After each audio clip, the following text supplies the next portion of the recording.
Hello, my name is Ashley Von Gutten and I attend Coronado High School and I'm the CEO of a company called CLACKEEZ. My name is Caitlin Salyer. I go to Fort Myers High School and I'm the Chief Financial Officer. I'm Kayla Davidson. I attend Island Coast High School and I'm the Business Production Manager. My name is Dane Hernandez. I attend Island Coast High School and I'm in charge of marketing for our product. My name is Ryan Johnson. I go to Gulf Coast High School and I'm the Product Development Manager. My name is Moses Salvaria. I attend Barry Collier High School and I am in charge of company operations. How many of you use binders on an everyday basis? Or at all? How annoying is it when you're trying to present a business presentation and the binder rings collide with each other just like this? It's annoying. Nobody has time for it. The paper's ripped. You just don't have time for it. And how many times have you been ready to sign a business contract or any kind of paper and then this happens? Oh. Don't worry, you are not the only one, and tons of other people feel just like you. We've came up with a solution called CLACKEEZ. CLACKEEZ are an easy, are a binder attachable, and they can easily slide onto the binder ring while still allowing you to flip through papers without them ripping or tossing them. The good thing about them is that if they are in the middle, you cannot open up the rings and they cannot open up by themselves so that none of your papers go flying out. And you can move the CLACKEEZ around so that if you want to take papers out of there, it's easy that you can do that. And another great thing about CLACKEEZ is that it's made in the USA out of recycled plastics. Now, our product is targeting the stationery or office supply market. This market brings in $24 billion annually. If we were able to even get 0.001%, 1/100th of that share, it would be $24 million in revenue. We're targeting students and business professionals. Why? Because we're the people that use binders on a day-to-day basis. We're most likely to encounter these issues, and we have papers in there that we just can't afford to use, notes, important documentations, etc. Now, we plan on raising awareness for our product through giving away samples on college campuses, going to trade shows, and hiring professional sales reps to secure major accounts like Staples, which an 8% commission has already been accounted for in our financial plan. We plan on branding our product through social media, websites like Twitter, Instagram, Facebook, which we feel is the most effective way to reach the huddle masses. Now, competitors. There are 3 competitors: the D-ring binder, the clip binder, and the reinforcement labels. But there's some problems with these. First off, the D-ring binder. It's too big and you have to raise the paper up to flip it over. So when you're quickly shuffling through your papers trying to find the important one, it takes a while. The problem with the clip binder is it all clips at the top. So once again, it's really hard to shuffle through your papers and the corners get covered. And the reinforcement labels, that's just another piece of paper trying to fix an already ripped piece of paper. So what's going to stop that from ripping too? That's why CLACKEEZ is so effective. It allows you to quickly shuffle through your papers while still fixing the problem of the offset binder rings. To bring CLACKEEZ to the market, we plan on wholesaling to big box retailers such as Office Depot or Staples. These companies, they specifically cater to people working in the education or professional fields. Some things to pass out to our judges. These are our financial statements.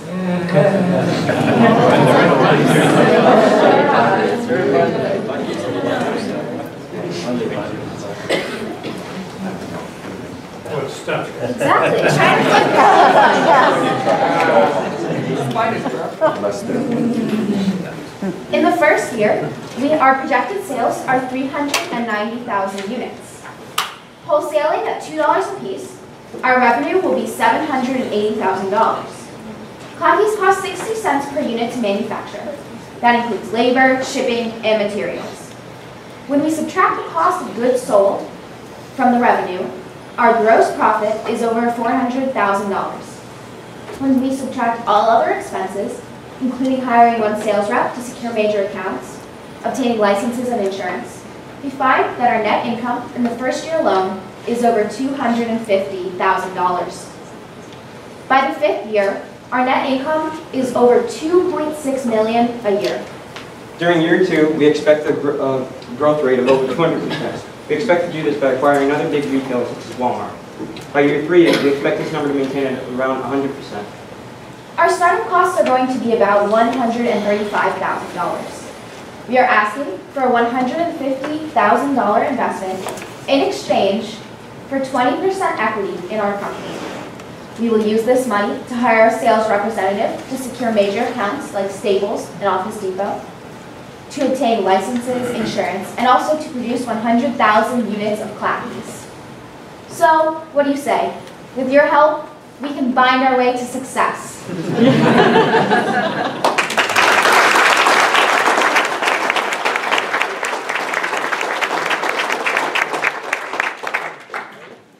Well, the dramatic way you initially introduced the product is the laying on the floor. It definitely gets everybody's attention, which could be a very boring presentation. But you got it. You got our attention. I just glanced real quickly through your financial. Who did the financial books? Well done. Thank you. I mean, the 6 or 7 pages in there are nothing but solid information. Not quite as aggressive as I think, but that's good. Well done. I thought the whole presentation was extremely well done. Judges? Yeah, great job. It's,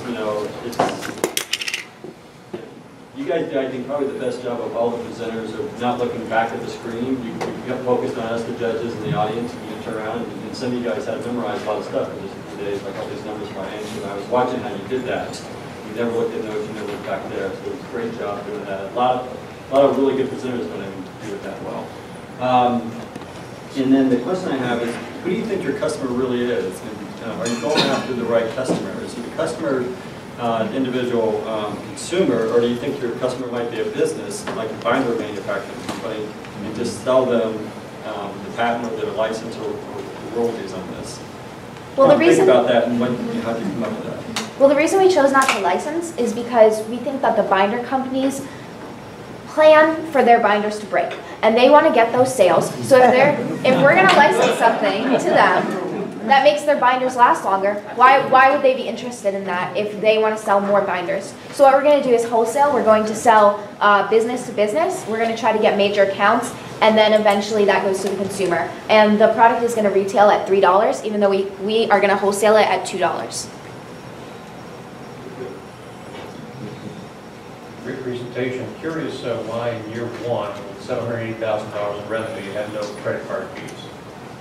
Oh, well, hopefully we will be able to pay in cash for everything. I mean, obviously we've built in a little extra startup costs for bumps and things that would be, because it's really hard for us to estimate that, but everything else we've pushed up so that if there is something to happen like that we need a credit card fee, we have ample room to move.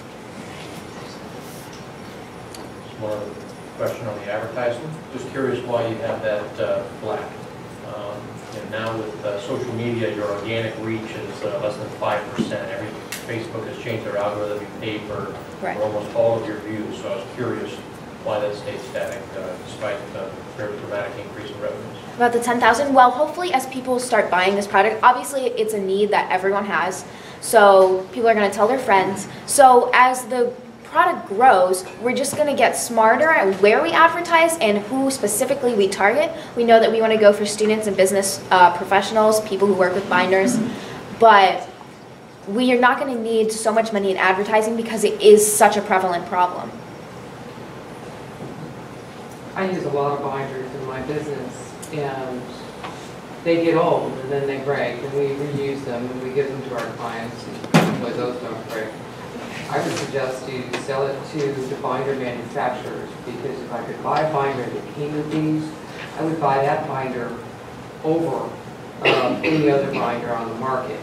And they already have a distribution network, and I'm already buying binders.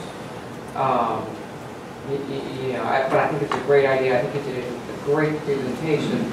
I particularly like that you gave us a piece of paper that has what you have on the screen so we can read it. And that is difficult to see, and that's a great presentation method, because not everybody has great eyes, and not everything translates well onto a screen. You did a great job. I think you found a great, niche product. Everyone obviously through their lifetime uses binders and has experienced these issues. I think it's a really interesting product. I think the manufacturing costs are very low, with great margin, interesting product, and I love the presentation. Thanks. Thank you.